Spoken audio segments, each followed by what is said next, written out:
और अब देखते हैं खबरें फटाफट अंदाज में। गैंगस्टर विकास दुबे का अंतिम संस्कार कर दिया गया है। विकास दुबे के अंतिम संस्कार में उसकी पत्नी और करीबी रिश्तेदार मौजूद रहे। इससे पहले उसके शव का पोस्टमार्टम हुआ। पोस्टमार्टम की वीडियोग्राफी भी की गई। 8 पुलिसकर्मियों की हत्या के आरोपी विकास दुबे का कोरोना टेस्ट भी किया गया था, जिसकी रिपोर्ट निगेटिव आई। विकास दुबे के शव को उसके बहनोई लेने पहुंचे और अंतिम संस्कार भैरव घाट पर किया गया। वहीं विकास के माता पिता ने अंतिम संस्कार में शामिल होने से मना कर दिया। उन्होंने कहा कि हमारा विकास से कोई नाता नहीं है। कांग्रेस महासचिव प्रियंका गांधी ने विकास दुबे के मारे जाने पर सवाल उठाए हैं। प्रियंका ने ट्वीट कर कहा कि अपराधी का अंत हो गया, अपराध और उसको संरक्षण देने वाले लोगों का क्या। यूपी के पूर्व सीएम अखिलेश यादव ने योगी सरकार पर सवाल उठाए। अखिलेश ने कहा कि दरअसल ये कार नहीं पलटी है, राज खुलने से सरकार पलटने से बचाई गई है। कांग्रेस की अंतरिम अध्यक्ष सोनिया गांधी आज पार्टी के सभी एमपी के साथ एक मीटिंग करने वाली है। ये मीटिंग वीडियो कॉन्फ्रेंसिंग के जरिए होगी।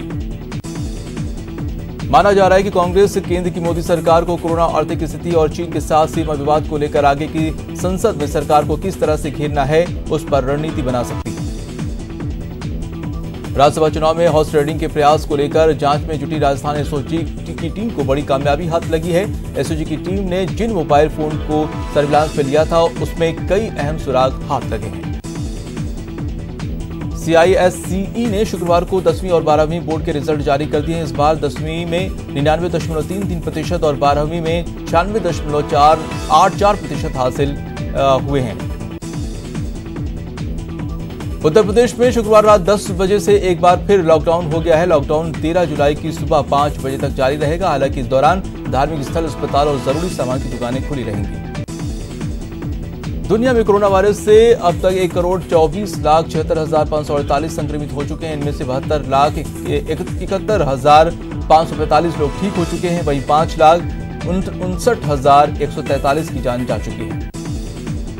देश में कोरोना पॉजिटिव मरीजों की संख्या बढ़कर 7,93,000 के पार पहुंच गई है, जबकि 4,95,000 से ज्यादा लोग अब तक रिकवर हो चुके हैं। अब तक 21,604 मरीजों की मौत हो चुकी है। दिल्ली में कोरोना पॉजिटिव मरीजों की संख्या बढ़कर 1,07,000 को पार कर गई है, जबकि 82,000 से ज्यादा लोग अब तक रिकवर हो गए हैं। दिल्ली में कोरोना से 3,258 लोगों की मौत हुई। महाराष्ट्र में कोरोना पॉजिटिव मरीजों की संख्या 2,30,000 के पार हो गई है, तो मरने वालों का आंकड़ा 9,667 तक पहुंच गया है। राजस्थान में कोरोना संक्रमण के मामले लगातार बढ़ रहे हैं। शुक्रवार को 611 नए पॉजिटिव केस सामने आए हैं, जिसके बाद कुल पॉजिटिव का आंकड़ा 23,174 पहुंच गया है। वहीं मौत का कुल आंकड़ा 497 तक जा पहुंचा है। झालावाड़ के मंगलपुरा इलाके में एक युवक कोरोना पॉजिटिव पाया गया है। जिस जिले में कोरोना पॉजिटिव मरीजों का आंकड़ा बढ़कर 380 हो गया है। प्रतापगढ़ जिला जेल में कोरोना पॉजिटिव बंदियों की कंटेनमेंट लिस्ट से संबंधित लोगों की रैंडम सैंपलिंग ली गई। करौली में कोरोना को लेकर चिकित्सा विभाग की टीम ने जेल में बंदियों की स्क्रीनिंग की और जांच नमूने इकट्ठे किए। प्रतापगढ़ में एक होमगार्ड समेत कोरोना के 3 नए मामले सामने आए हैं। जिला अस्पताल में जेल के एक बंदी में कोरोना की पुष्टि हुई। चूरू में कोरोना का ग्राफ लगातार बढ़ता जा रहा है। यहां पिछले 24 घंटे में 28 नए कोरोना पॉजिटिव केस मामले आए हैं। कोटा में 7 नए मरीज मिलने के साथ ही 19 मरीजों को रिकवर कर डिस्चार्ज कर दिया गया है। चिकित्सा मंत्री डॉक्टर रघु शर्मा ने कहा है कि प्रदेश में 42,000 से ज्यादा टेस्ट रोजाना हो रहे हैं, जिसके चलते कोरोना पॉजिटिव की संख्या में भी इजाफा हुआ है। श्रीगंगानगर में कोरोना संक्रमण का सिलसिला थम नहीं रहा है। गुरुवार को जिले में 5 पॉजिटिव केस सामने आए हैं, जिसमें 3 मरीज पदमपुर इलाके के हैं। श्रीगंगानगर में कोरोना संक्रमित मरीजों की संख्या मिलने का सिलसिला लगातार जारी है। जिले में अब तक 69 मामले सामने आ चुके हैं। चूरू के सुजानगढ़ पे एक बैंक अधिकारी के कोरोना पॉजिटिव आने के बाद 7 बैंक कर्मी और परिवार के 4 सदस्यों के सैंपल लिए गए थे, जिसमें से 4 लोग पॉजिटिव निकले हैं। अजमेर दक्षिण से बीजेपी विधायक अनीता बघेल भी कोरोना के जद में आ गई हैं। कोरोना संक्रमण के लक्षण पाए जाने के बाद उन्होंने खुद को होम आइसोलेट कर लिया है। 10 जुलाई के दिन भी जयपुर एयरपोर्ट पर फ्लाइट रद्द होने की इसका सिलसिला लगातार जारी रहा। 10 जुलाई को ये आंकड़ा फिर से 14 पर पहुंच गया। मिशन वंदे भारत के तहत विदेशों से फ्लाइट्स पहुंचने का सिलसिला जयपुर एयरपोर्ट पर लगातार जारी है। 10 जुलाई को सिर्फ एक ही फ्लाइट रसल खैमाम जयपुर पहुंची। राजस्थान विश्वविद्यालय के कुलपति R.K. कठोरारी का कार्यकाल पूरा हो चुका है, जिसके बाद उच्च शिक्षा विभाग की ओर से राज्यपाल सचिव को पत्र लिखकर आरयू के कुलपति की नियुक्ति करने की मांग की गई। जयपुर पुलिस ने बम से उड़ाने की धमकी देने वाले आरोपी को गिरफ्तार कर लिया। इसने पुलिस कंट्रोल रूम में सीएम अशोक गहलोत के निवास को बम से उड़ाने की धमकी दी थी। सीएम के खिलाफ बीजेपी ने विशेषाधिकार हनन प्रस्ताव का नोटिस दिया है। बीजेपी ने विधानसभा सचिव को यह नोटिस दिया है। सीएम पर राज्यसभा चुनाव में 35 करोड़ की डील का आरोप है। टीडीओ के बढ़ते हमले को देखते हुए राष्ट्रीय लोकतांत्रिक पार्टी की ओर से ट्विटर पर अभियान चलाया जा रहा है, जिसमें टीडीओ के हमले को राष्ट्रीय आपदा घोषित करने की मांग की जा रही है। टीडीओ को राष्ट्रीय आपदा घोषित करने की मांग जोर पकड़ रही है। प्रदेश के कृषि मंत्री लालचंद कटारिया ने भी केंद्र से राष्ट्रीय आपदा घोषित करने की मांग की है। कांग्रेस की ओर से चलाए गए online speak up for student campaign पर पूर्व शिक्षा मंत्री वासुदेव देवनानी ने पलटवार किया है और कहा है कि कांग्रेस की ओर से इस मसले पर राजनीति की जा रही है। स्टूडेंट्स को प्रमोट करने के लिए कांग्रेस का speak up for student campaign की शुरुआत हो गई है। कांग्रेस इस कैंपेन से देश भर में परीक्षा स्थगित कराने की मांग करेगी। सरहद पर दुश्मनों से देश की हिफाजत में तैनात रहे पूर्व सैनिक अब कोरोना के खिलाफ जंग में उतरेंगे। सीएम अशोक गहलोत ने पूर्व सैनिकों को कोरोना वायरस महामारी के प्रति जागरूकता का संदेश गांव ठाड़ी तक पहुंचाने की अपील की है। बीजेपी विधायक कालीचरण सर्राफ ने टोंक जिला मुख्यालय में आत्मनिर्भर भारत को लेकर प्रेस कॉन्फ्रेंस की और राज्य सरकार पर जनता को गुमराह करने का आरोप लगाया। अलवर के बैरोड थाने में स्थानीय से फरार हुआ इनामी बदमाश पपला गुर्जर का 10 महीने बाद भी पुलिस कोई सुराग नहीं लगा पाई है। करौली के काले सिस बांध में दोस्तों के साथ नहाने गए 2 युवकों के गहरे पानी में डूबने से मौत हो गई। गोताखोरों की मदद से शव को बाहर निकाल लिया गया। कोटा में 15 साल की नाबालिग के साथ दुष्कर्म की वारदात को अंजाम देने के आरोपी को कोर्ट ने 10 साल की सजा सुनाई। सवाईमाधोपुर गंगापुर सिटी कस्बे में 2 पक्षों में अचानक झगड़ा हो गया। झगड़े में महिलाओं को चोट आई है। पुलिस मामले की जांच कर रही है। अलवर के बास गांव में 2 पक्षों में हुआ खूनी संघर्ष, जिसमें दोनों पक्ष के 6 लोग घायल हो गए हैं। घायलों को इलाज के लिए अस्पताल में भर्ती कराया गया है। जयपुर की दुदू थाना पुलिस ने चीनी से भरे ट्रेलर की आड़ में अवैध शराब का परिवहन करते हुए 3 लोगों को गिरफ्तार किया है। चूरू के गांव खंडवा में बिजली विभाग की लापरवाही से एक मासूम करंट की चपेट में आ गई, जिससे उसकी मौके पर ही मौत हो गई। चूरू के बूटिया गांव के खेत में बिजली के करंट की चपेट में आने से मां बेटे की दर्दनाक मौत हो गई, जबकि एक महिला की हालत नाजुक बनी हुई है। बाड़मेर में प्रशासन ने 3 शादी के आयोजकों के खिलाफ कोरोना के नियमों की उल्लंघन के मुकदमे दर्ज किए हैं और 15-15 हजार रुपए का जुर्माना भी लगाया है। चित्तौड़गढ़ के उमंड गांव में सरकारी जमीन पर कब्जे की बात को लेकर हुई मारपीट घटना में एक व्यक्ति की मौत। हनुमानगढ़ पुलिस ने एक कार से 2 किलो अफीम समेत 5.5 लाख रुपए और 3 तस्करों को गिरफ्तार किया है। डूंगरपुर पुलिस ने अवैध शराब से भरे 2 वाहनों को जब्त करते हुए 50 लाख रुपए की अवैध शराब जब्त की है और 3 तस्करों को गिरफ्तार किया है। कोटा में नाकाबंदी के दौरान पुलिसकर्मियों को ट्रक से कुचलने की कोशिश करने वाले 3 डीजल चोरों को कोर्ट में पेश किया गया और जहां कोर्ट ने चारों को जेल भेज दिया। कोटा में तलवार से वार कर एक युवक को घायल करने की वारदात को अंजाम देने वाले आरोपी को पुलिस ने गिरफ्तार कर लिया है। कोटा पुलिस ने बड़ी कार्रवाई करते हुए अवैध देसी कट्टे के साथ एक बदमाश को गिरफ्तार किया है। भरतपुर के गोपालगंज थाना क्षेत्र में पुलिस ने गौ तस्करों के खिलाफ कार्रवाई की और तस्करों के चुंगल से 14 गोवंश को मुक्त कराया। दौसा के पुलिस अधीक्षक कार्यालय के बाहर 3 महिलाओं का हाई वोल्टेज प्रदर्शन देखने को मिला। महिलाओं ने एक शख्स पर दुष्कर्म का आरोप लगाते हुए गिरफ्तारी की मांग की। डूंगरपुर पुलिस ने पंचकुड़ी गांव में हुई चोरी की वारदात का खुलासा किया है और चोरी करने वाले 2 बदमाशों को गिरफ्तार किया। क्योंकि टिक्की मालपुरा स्टेट हाईवे पर कार और बाइक की जबरदस्त भिड़ंत हो गई। हादसे में 2 बच्चों समेत 5 लोग घायल हुए। कोटा की चीचट में ग्रामीणों ने सरपंच कृष्णा माली पर भ्रष्टाचार का आरोप लगाया है। 14 वार्ड पंचों ने एक पेट्रोल पंप को फर्जी तरीके से एनओसी जारी करने का आरोप लगाया है। चूरू के विदासर तहसील के गांव पालास में गरीबों के निवाले पर डाका डाला जा रहा है। हक पर डाका डालने के आरोप राशन डीलर पर लगे हैं। प्रतापगढ़ के जंगलों में वन्य जीवों की शिकार की मिल रही सूचना पर वन विभाग ने कार्रवाई करते हुए पेंगोलिन के शल के साथ 2 लोगों को गिरफ्तार किया। अलवर जिला बार एसोसिएशन ने कोरोना के बढ़ते संक्रमण को देखते हुए कोर्ट परिसर में 31 जुलाई तक कार्य स्थगित कर दिया है। चूरू में जिला पुलिस अधीक्षक सादुलपुर पहुंचे और नए एसपी थाने स्टाफ से रूबरू हुए। इस दौरान उन्होंने राजगढ़ थाने का निरीक्षण किया और आवश्यक जानकारियां दी। बीकानेर आईजी ने 3 थाना क्षेत्र में कर्फ्यू लगाए जाने के पहले दिन शहर का जायजा लिया और लोगों से कर्फ्यू के दौरान व्यवस्था संबंधी फीडबैक भी लिया। अलवर पुलिस अधीक्षक तेजस्विनी गौतम ने उद्योग नगर थाना का निरीक्षण किया और स्टाफ को निर्देशों के पालन करने के निर्देश दिए। अलवर पुलिस अधीक्षक ने बहरोड पुलिस थाने का निरीक्षण कर अधिकारियों को अपराध नियंत्रण के लिए आवश्यक दिशा निर्देश दिए। बीकानेर कलेक्टर एक्शन मोड में नजर आए, जहां उन्होंने शहर का दौरा किया और अधिकारियों को सोशल डिस्टेंसिंग के पालन करने के निर्देश दिए। बीकानेर रेंज के महानिरीक्षक ने पदभार संभाला। आईजी ऑफिस में प्रफुल्ल कुमार के पहुंचने पर अधिकारियों ने उनका स्वागत किया।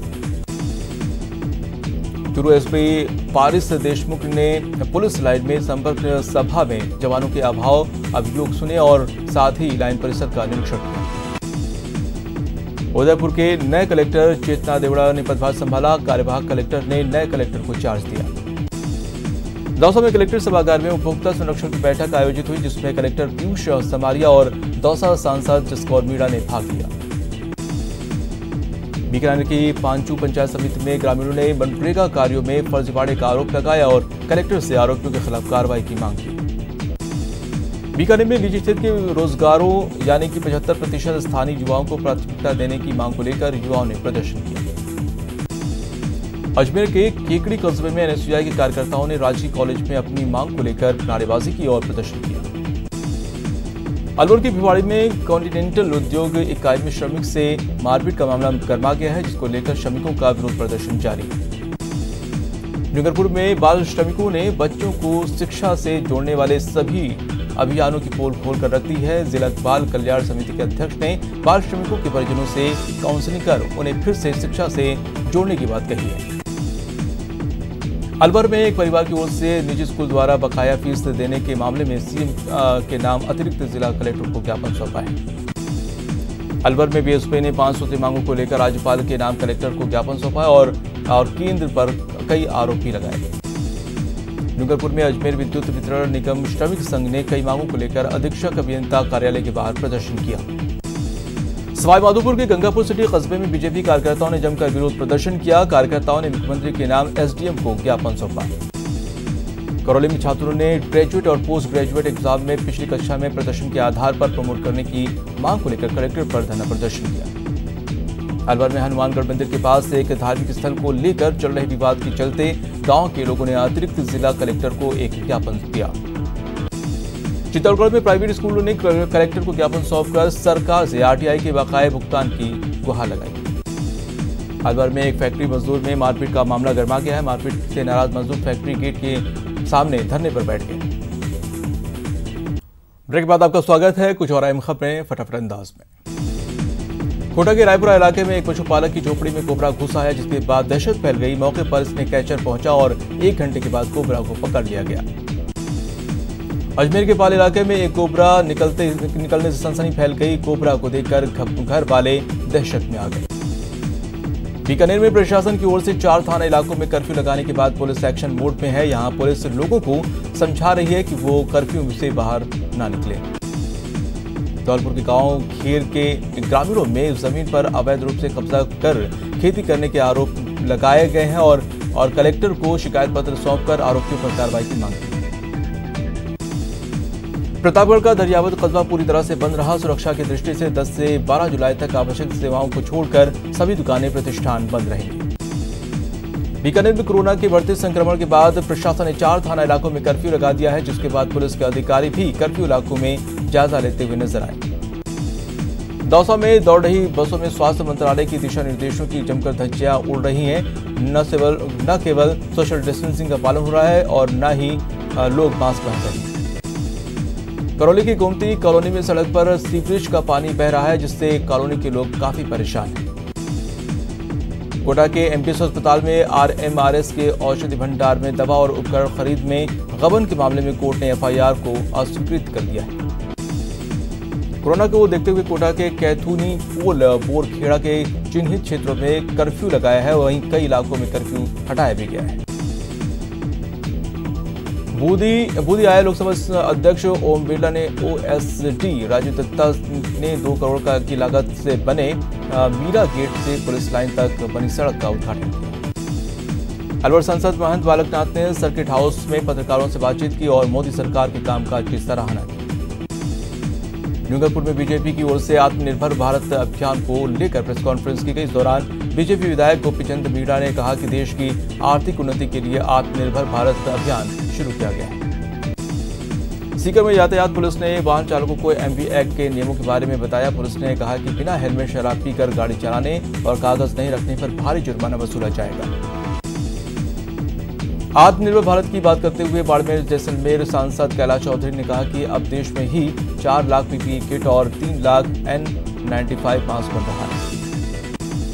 जैसलमेर के कोने गांव के लोक कलाकारों के परिवार के संकट को दूर करने के लिए 44 परिवारों को राशन सामग्री और मास्क बांटे गए। अलवर में आंगनबाड़ी कार्यकर्ताओं और आशा सहयोगियों को मास्क और सैनिटाइजर बांटे गए, साथ ही ग्लव्स और फेस शील्ड देकर सम्मानित किया गया। धौलपुर में भाई पंचमी यानी कि नाग पंचमी मनाई जाएगी। इस मौके पर महिलाओं ने करील के पौधे को बिल मानते हुए नागों की पूजा की और घर परिवार के सलामती की प्रार्थना की। अलवर में राज्य सरकार के द्वारा लागू किए गए मोटर व्हीकल एक्ट के बारे में ट्रैफिक पुलिस ने लोगों को समझाया और नियमों की जानकारी दी। डूंगरपुर में कौमी एकता का प्रतीक मस्तान बाबा की याद में मस्ताना बाबा की दरगाह परिसर में पौधारोपण कार्यक्रम आयोजित किया गया। अलवर में कोरोना संक्रमण से बचाव को लेकर और नए व्हीकल संशोधन एक्ट को लेकर पुलिस अधीक्षक ने फ्लैग मार्च निकाला।